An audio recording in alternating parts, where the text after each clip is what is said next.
읽으면서 오랜만에 책장이 줄어드는 게 너무 아쉬웠던 책이에요. 이거 완전 난데 싶을 만큼 공감 가는 부분도 많았고 마치 나와 비슷한 친구에게 마음속 이야기나 재미있는 이야기를 듣는 느낌으로 편안하게 읽을 수 있는 책이었어요. 평소에 책을 잘 안 읽는 친구들도 부담 없이 읽을 수 있을 것 같아서 읽으면서 계속 주변 지인들에게 추천하고 다녔어요. 책 제목에 등장하는 퇴퇴퇴에 대해 작가님은 이렇게 이야기합니다. 이 책을 왜 이제야 읽었을까 싶으면서도 지금 이 시기에 읽어서 더 공감이 될 수 있었던 것 같아요. 황구경 작가님은 책에서 본인의 직업을 책상 앞 심부름센터라고 정의했지만 바다가 들리는 편의점, 나는 앞으로 몇 번의 보름달을 볼 수 있을까 같은 유명한 일본 저서를 번역한 번역가시더라고요. 살짝 배신감이 들기도 했지만 한편으로는 일본 유학까지 다녀오고 다재다능하게 많은 책을 번역하며 이제는 직접 책까지 쓰신 분도 한때는 힘들었고 패배감을 느끼던 시기가 있었다는 게 사는 건 누구에게나 쉽지 않구나 하는 위안을 주기도 했어요. 물론 패배감이라는 단어를 쓰긴 했지만 작가님은 그런 순간에도 책에서 유쾌하게 풀어갑니다. 빵집 아르바이트 구인 광고를 보고 퇴사를 결심하며 이런 문장이 나옵니다. 알바 면접에서 떨어질 수도 있지만 너는 빵을 팔기보단 먹을 것 같이 생겼으니 탈락이라는 말을 들을 수도 있지만 여기까지만 하자. 뿐만 아니라 프리랜서로 일하면서 게을러지지 않기 위해 출퇴근 의식처럼 옷을 갈아입고 계획을 세워 철저하게 시간 관리하는 모습이 인상적이었어요. 그런 모습을 보면서 존경심도 들었고 나 자신은 어떻게 살고 있는지 되돌아보게 되었습니다. 이 책은 술술 읽히는 책이지만 마치 소중한 친구의 울고 웃는 에피소드가 담긴 책 같아요. 그래서 도서관에서 빌려 읽었지만 소장해서 외롭거나 힘들 때 자주 펼쳐보고 싶은 책이에요.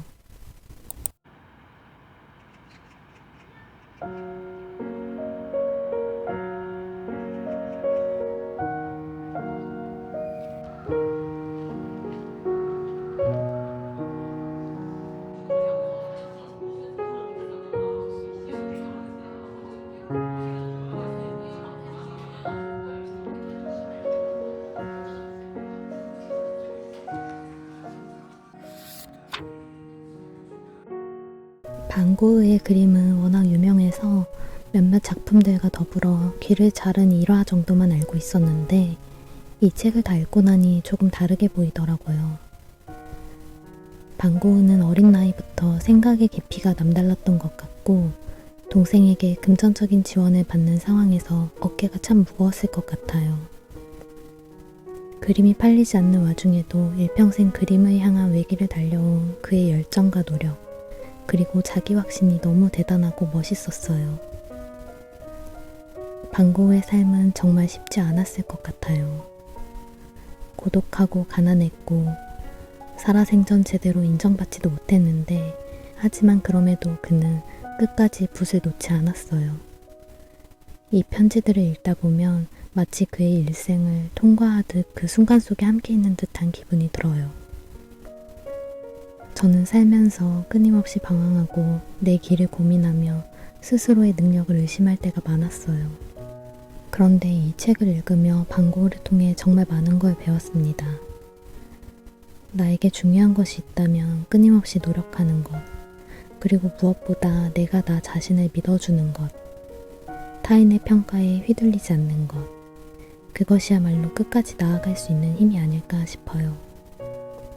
전시를 보러 가기 전에 반 고흐와 그의 작품을 조금 더 이해하고 싶어서 읽은 책이었는데 전시를 보는 데 도움을 준 것 이상으로 저에게도 큰 힘이 되어준 책이에요.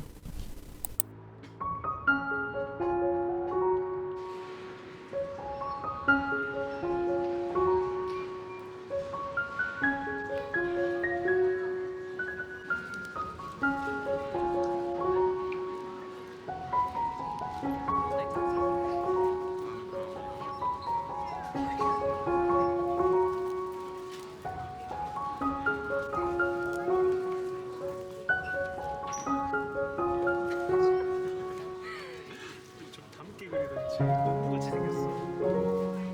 아, 약간 귀엽게.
일간 이스라를 재미있게 읽어서 이스라 작가님 책은 다른 것도 읽어보고 싶었는데 이제서야 두 번째 책을 펼쳐보게 됐어요. 엄마 아빠와 함께 살면서 모부를 출판사 직원으로 고용한 스라 사장님. 그리하여 제목은 간여장의 시대. 말하자면 가족이 곧 직원이고 직장이 곧 집인 가족회사. 출퇴근의 경계도 있고 위계질서도 명확하지만 종종 이래도 되나 싶은 묘한 느낌이 들었어요. 그런데 정작 소설 속 분위기나 등장인물들은 전혀 불편한 기색 없이 유쾌하고 자연스럽게 흘러가서 독자인 나는 마치 다른 세상에 존재하는 듯한 기분이 들었어요. 읽다 보니 자연스럽게 일간 이스라에서 봤던 이야기들이 떠오르더라고요. 소설 속 스라와 현실의 이스라 작가가 자연스럽게 겹쳐지면서 어디까지가 픽션이고 어디까지가 자전적 이야기인지 헷갈리는 순간들이 많았어요.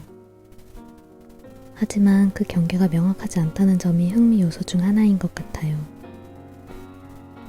현실과 허구를 부드럽게 넘나들며 자연스럽게 스며드는 느낌. 하지만 단순히 출판사 운영에 대한 이야기만은 아니고 가족과 함께 일한다는 것에 대한 이야기 같아요.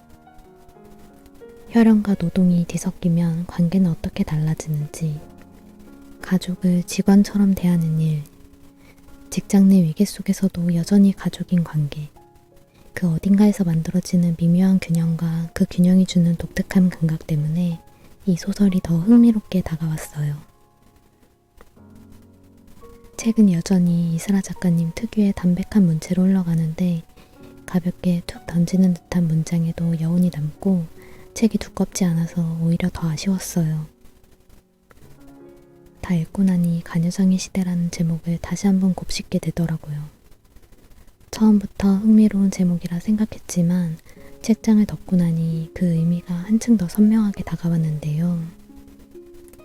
가장의 무게는 더 이상 특정한 성별이나 역할에 한정되지 않고 가족의 형태 또한 단순하지 않다.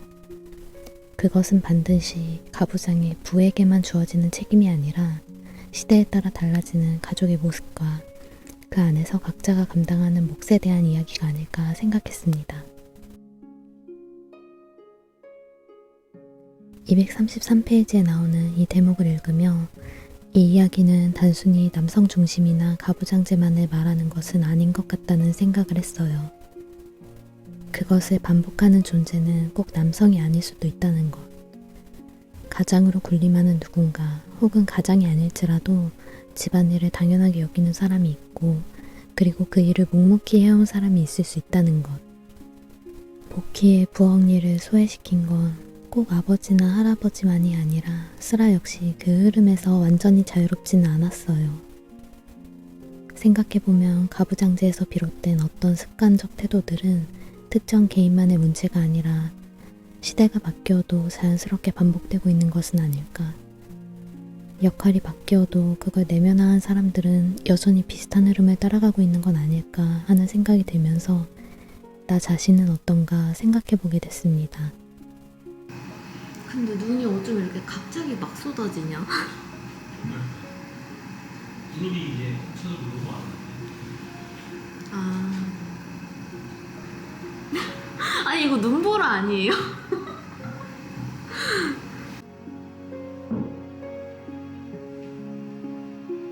근데 여기가 엄청난 거예요. 눈이 진짜 순식간에 쌓인다. 걱정돼요?